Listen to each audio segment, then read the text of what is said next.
Well, hello everybody, and welcome to another edition of the Canal Sidings Model Railway channel videos.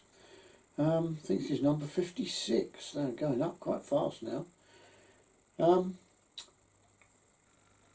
First of all, I've got a confession to make.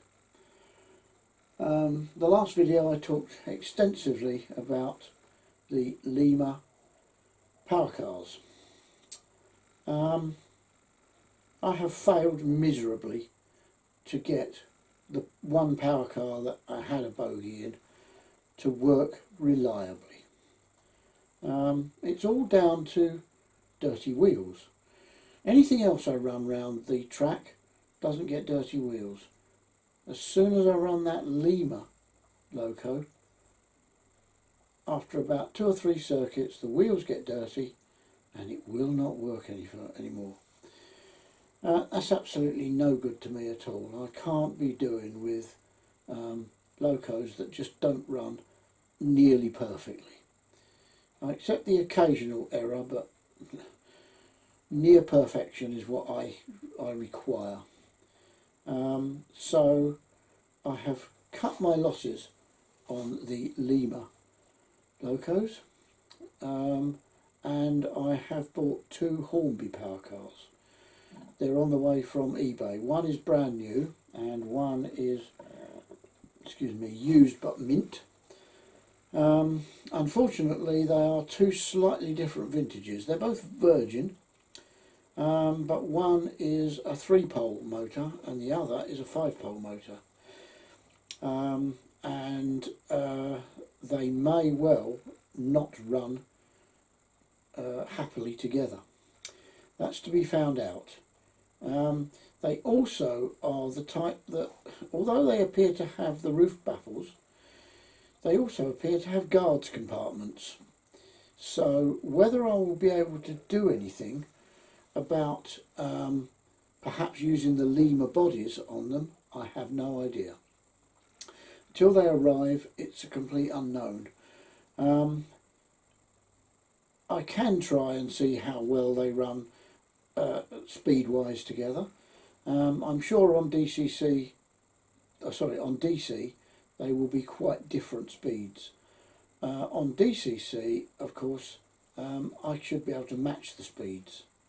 Bear in mind that using Hornby decoders to drive the motor, and that includes TTS, what I'm about to say now would be impossible, because Hornby just don't follow the rules.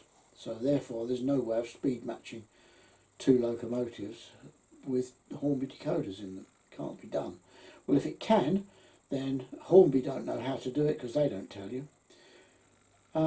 But with my Lays DCC, obviously I have the ability to set start voltage, mid voltage and maximum voltage, or start speed, mid speed and max speed. And I also have the ability to set a complete speed table with 256, I can't remember how many steps it is, 128, 64, 32. In JMRI it's very easy to do. It's not something I would do without JMRI. But if I have to do that, then perhaps I'll talk a bit more about how I did it. Although, as I've said before, I'm not doing any more JMRI videos because John Abatacola over at TSG Multimedia has got a much better series of that than I have. So, what have I been doing then? Having spent a lot of time on that Lima power car and getting nowhere, I have been looking at better ways of coupling together my rake of 7 Lima MK3 coaches for the HST. The main thing to get rid of is that enormous Lima coupling, at the same time maintaining as close a coupling between the coaches as I dare go to get round 3rd radius curves. The minimum radius on my new piece of layout will be third radius, and I have a piece of track on my existing layout which is staying, that is just a little more than third radius. So how did I achieve what I'm set out to achieve, or have I failed this time? What we'll do is we'll go over to the workbench and you can have a look at what I've done.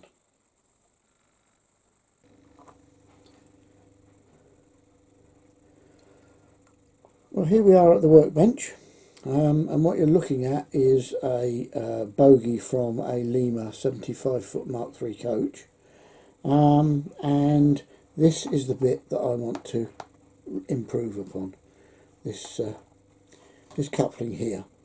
When we put two Lima coaches together, they couple rather like that, and what I really detest is this massive amount of movement.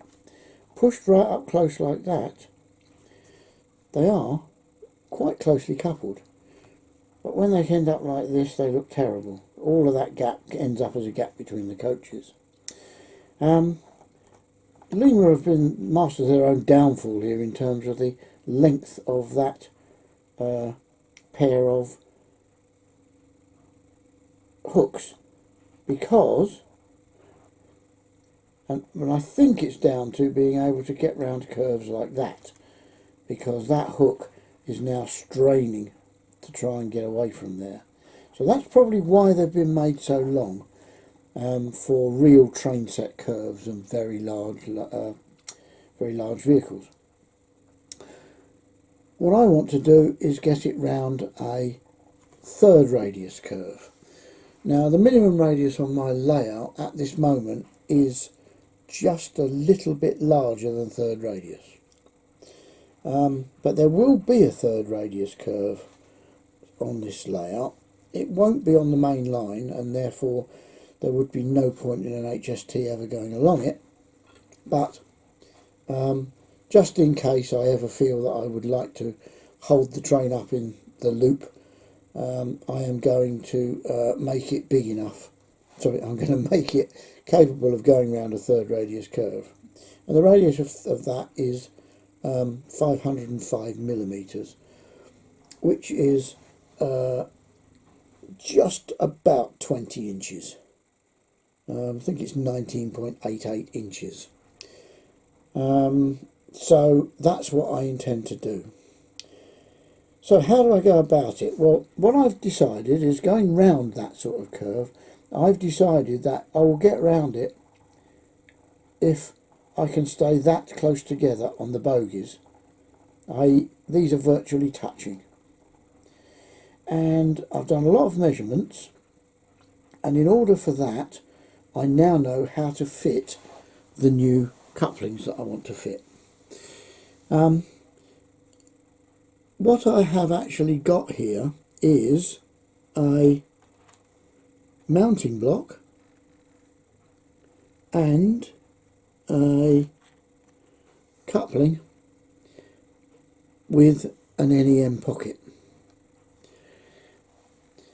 Now what I want to do is I want to fit this part of the NEM pocket. For anybody who hasn't seen this, that coupling comes, you can get hold of the pocket. Goodness me, that one's tight.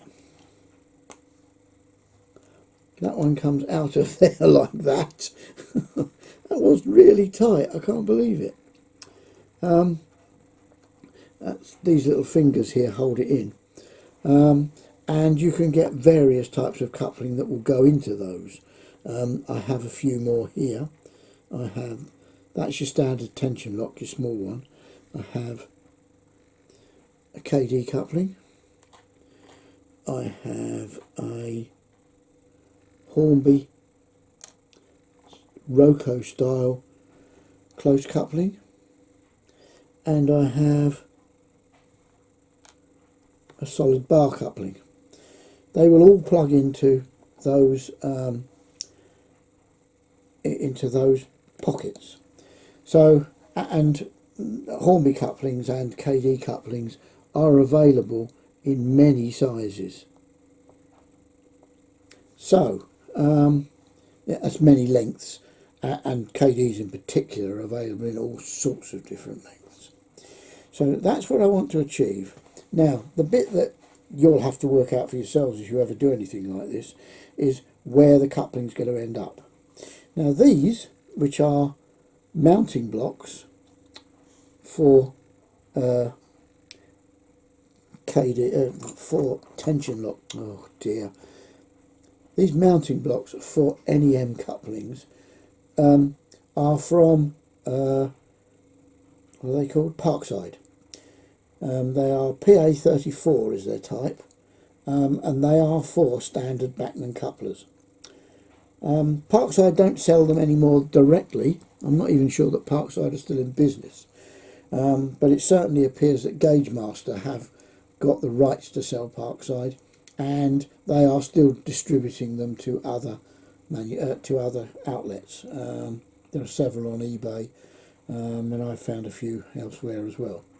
You can buy them, and I've just bought another pack of them for £2.99. So, and you get a pack of 5 pairs. That's enough for 5 vehicles or 10 couplings. And they are identical to what you find on the bottom of Bachmann wagons. Normally they're expected to be fitted that way up, where the floor of the wagon is where my finger is now, and this bit faces downwards. I don't intend to fit them like that because I don't want to fit them to the floor of the coach. That's, again, I don't want them on the coach, I want them on the bogies. So in order to fit them to the bogies, I've got to get them underneath. So let's get rid of this bogie, so that we've only got one getting in our way. I can't really fit it under there at all, because it would be far too low and most couplings would catch in point work, etc. So what I decided I would try is, can I fit it on top there? Obviously not while that hook is in the way, but if we take the hook out, I'll just pull it out with a pair of pliers. Just grab hold of it there, pull, there it is, there's the hook out. I'll just get rid of that over there in the rubbish pile. Okay, now let's move those out of the way as well. We don't need all of that at the moment. All we really need is that bit. Okay, so what I want to do is fit that on top of there. Now it's still much too high the way it is, and it already hits the bottom of the floor. I've tried that, I've measured it, I've made all the measurements, and it is too high in that way. But luckily, Parkside, when they made them, put these two pieces on here, which we can very easily cut off. I'll do that now. I'll just move that out of the way. Right, I can just get that in there. One side gone. Get that in there.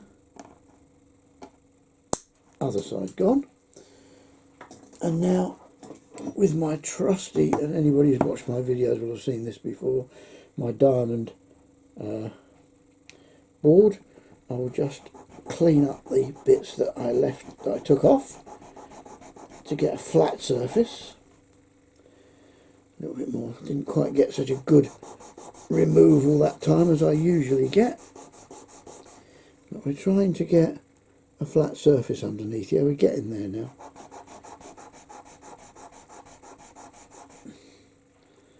Getting there. Oops, slipped off. Yep, getting there.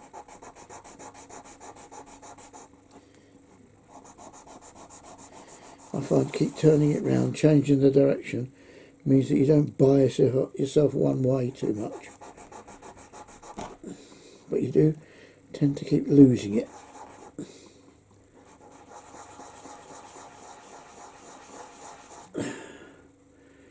Almost there. Okay, yeah, we just got a little way to go. Now we don't want to take too much off. Okay, I'd say that's about right. Let's get rid of that and take the muck off it. Right, now we can sit that on the top there much more comfortably.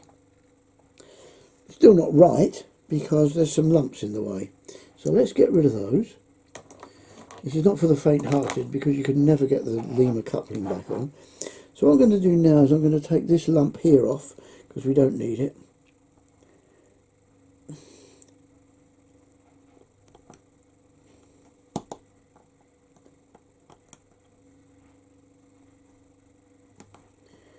Try not to cut into anything. Just going to turn it around so I can go this way.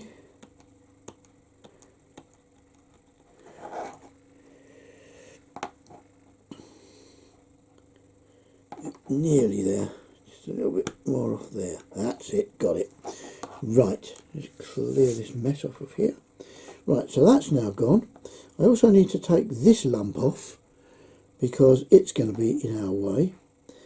Eventually all of this will go, but initially I want to keep this piece, and I'll tell you why in a minute. Just get that off. Oops, too far. That's it. Okay, so we now have that cleaned up nicely.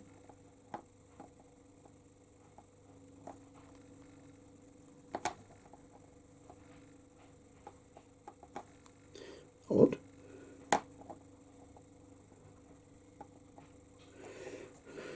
So the bogey seemed to be a bit wonky. I've probably pressed on it too hard while I was working on it. Okay, I've straightened it up now. Right, I'm working backwards. I find very difficult. I would normally be working much closer to myself. So what we can now do is we can put that on the flat. Well, we could if I'd got everything out of its way. Yep, yes, we're all right. It's flat. Just going to look at it. Yes, it's okay. Right. Just not quite happy with the shape of that. Hang on. I'm just going to improve the shape of that a little bit. Down that side, it's a bit odd. Try that, see if that's better.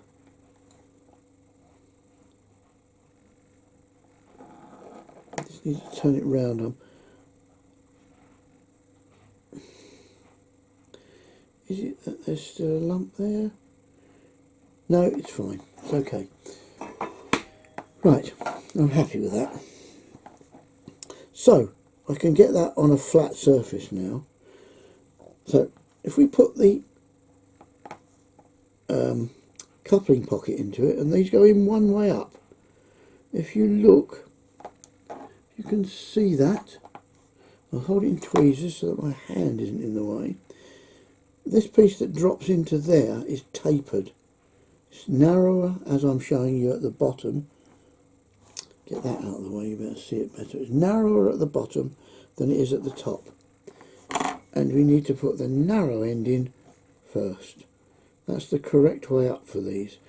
Otherwise they appear to fit either way up and will not go in. So, we have that in there now. We drop that back on there. And what I've decided is that for a typical coupling, I need to set it so that the front edge of this pocket is about halfway across that piece there that's sticking up. That's why I don't take it off right from the start. It's my datum point. The other thing is that just here there's a little ridge, and to avoid that I bring the little board out, the diamond cutter out again, and just do that, which is just taking a piece off the back there. Not quite enough yet.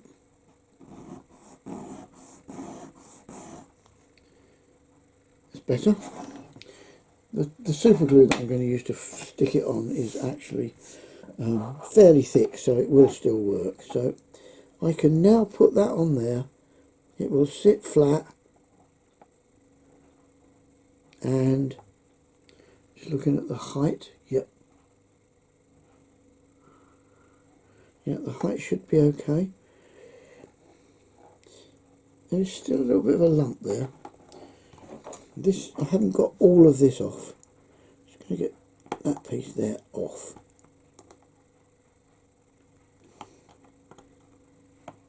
Oh dear. Really struggling to get that off at the moment. I've knocked a wheel out from somewhere. There it is. Right. Yep. Come back and do that bit again. Sorry about this, that you can't exactly see what I'm doing, but I haven't got that smooth. Right, it's a bit, I've got the lump off it now, there it is. I put that back again, and that's better, it's sitting flat now. Okay, so I can now glue that onto there. Now, how are we going to glue it onto here? This is polystyrene, and this is some kind of nylon-y Delrin polypropylene stuff. Not nice stuff. Super glue doesn't stick well to this, not without a drop of this. And if you've seen my earlier videos, you'll have seen me using this before. I can't get hold of it. You'll have seen me using this before. Deluxe Materials Tricky Stick. And what you need to do with this is just put a generous amount where you want the super glue to go. Somehow it does something to the surface. I'm not sure what, because I'm not a chemist, but I always give it a generous amount and let it really get biting in. That'll do. It'll evaporate almost instantly. It really doesn't stay there for long. And what I'm going to stick it on with is this stuff. This is rocket card glue, or roquette, or roque. As far as I'm concerned, it's rocket. And this is the odourless one. It's plastic safe. It doesn't bloom like most super glues do and go white. So I'm going to stick it on with that. This is relatively thick, medium viscosity I would say, and sets in 10 to 20 seconds. So it gives you a good time to play with it. And what I've got to do, as I say, is get this front edge in the centre of this, and get the whole of this in the centre of that area, so that it faces exactly forward. That's what I need to do. So let's give it a go. Now, I never use super glue straight from the pot. I always, let's move that forward a bit, I always use something to put it on and effectively decant it onto it. So I'm just going to drop a little bit on there.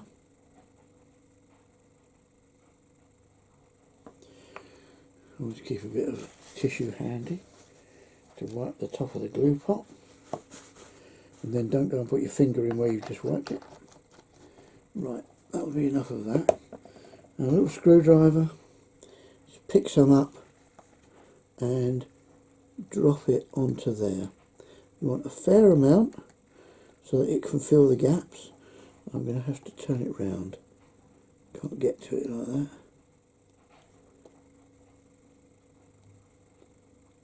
A goodly amount.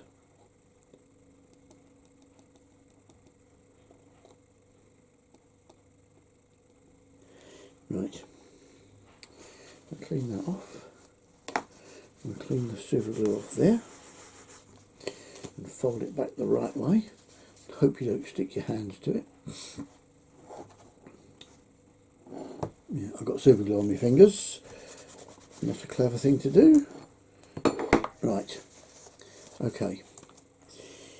Now I need to put this onto here and set it so that it is, the front of it is about halfway along there, and the whole thing is central in that area. Not quite at the moment. Still not quite. It's why you need a super glue that will set slower.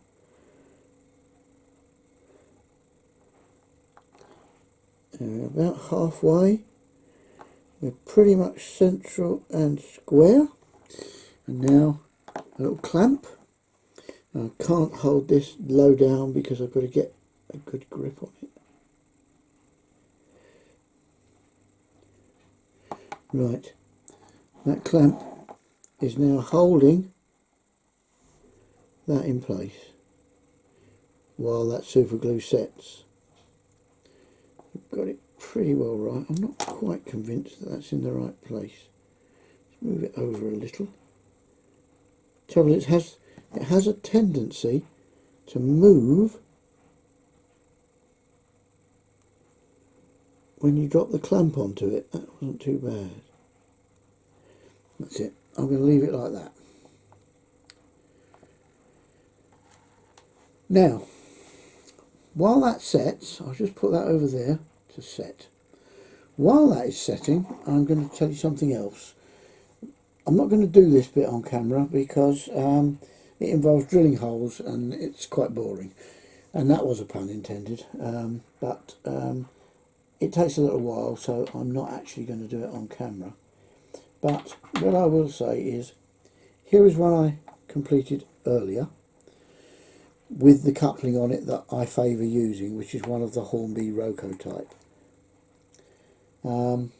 And what I'll do is I'll just pop this off so that you can see underneath it. And what you can see is there and there, going all the way through to there and there, are a couple of pins. Now, because of the difficulty of this material in taking super glue, I decided that I would pin it. What I actually use as the pins is nothing more than this. This is, let me get it into the shot. This is 106 copper wire. It's obviously insulated. That means it's one strand of 0.6 millimeter diameter copper wire in a plastic sheath. And all I do is I use a 0.6 millimeter drill in a pin chuck to drill 2 holes. Don't forget to support it as you do. This is a bit of 6mm material, and that if the pins weren't sticking out the bottom, that would sit perfectly on there, and I could drill nicely down into it to get good true holes without any undue strain on the bogey. Having drilled the 2 holes, I simply put in 2 pieces of wire.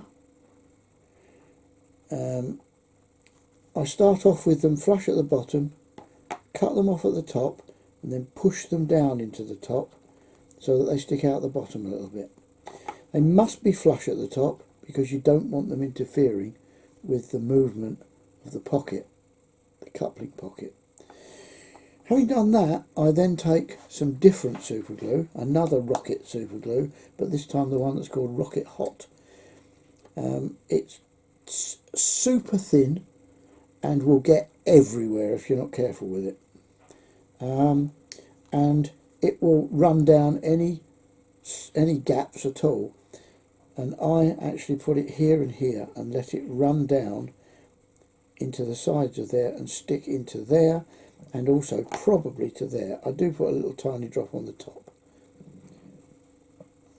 Once then that's all set, I clean the top up again so that the coupling pocket won't get stuck on anything.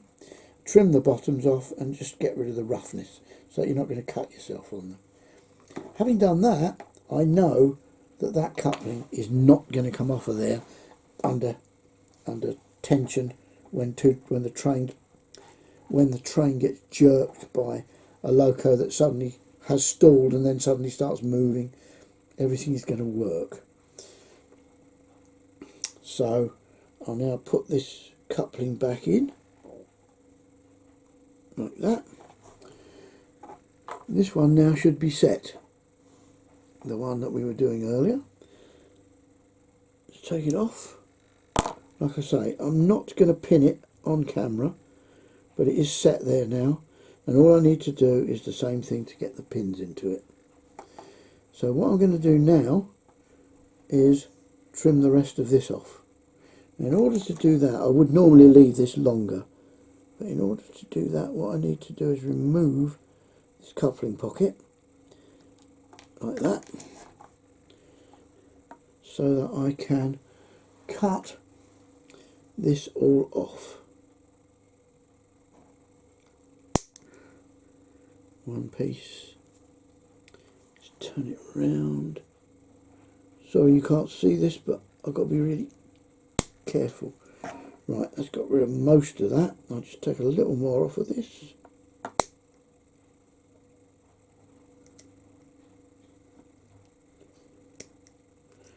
That's a messy job this is.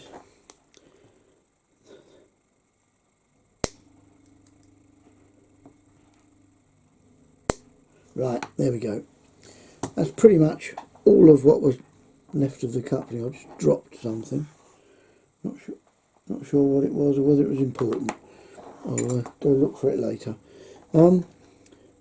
Now I can put my coupling into the pocket, making sure you get the pocket the right way up so that it matches which way up the coupling is, and then I can drop the pocket into there, and now I have two couplings. What I'm going to show you next is how close together the couplings are, but I need to just move a few things about to do that, so I'll be back in a second.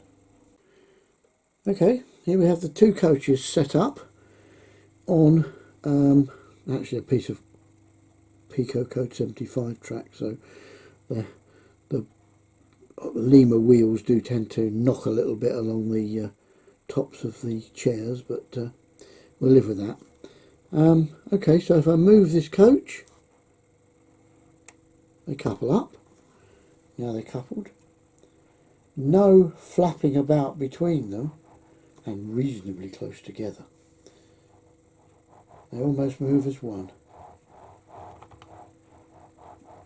as I change the direction. What we'll do now is we'll put them on a curve. Okay, here we are on a curve this time. This is a bit of genuine Hornby track, third radius, and as you can see they go around it perfectly okay, pushing and pulling. I had to couple them up before I put them on the curve, simply because the spring tension in the NEM pockets actually pushes them apart on a curve just a little, and it's very hard for them to couple on a curve. But that's not a problem. I'll couple the whole train together with each pair of coaches on a straight, and we'll be well away. So, oh, one other thing, why I like these, very easy to uncouple. So lift up one coach and it uncouples, which is very much like KDs. You can't do that with tension locks. Okay, that's the end of this segment. We'll go back to the main video.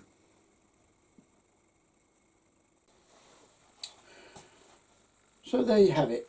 Lima coaches with different couplings, and the ability to change the couplings if I want to as well, because they've now got NEM pockets. I've got 7 coaches to do. I should do the inner connections on the 2 end coaches. How I will do the outer connections to connect up to whatever power cars I end up with remains to be seen. I haven't worked that out yet, but eventually I will, I hope.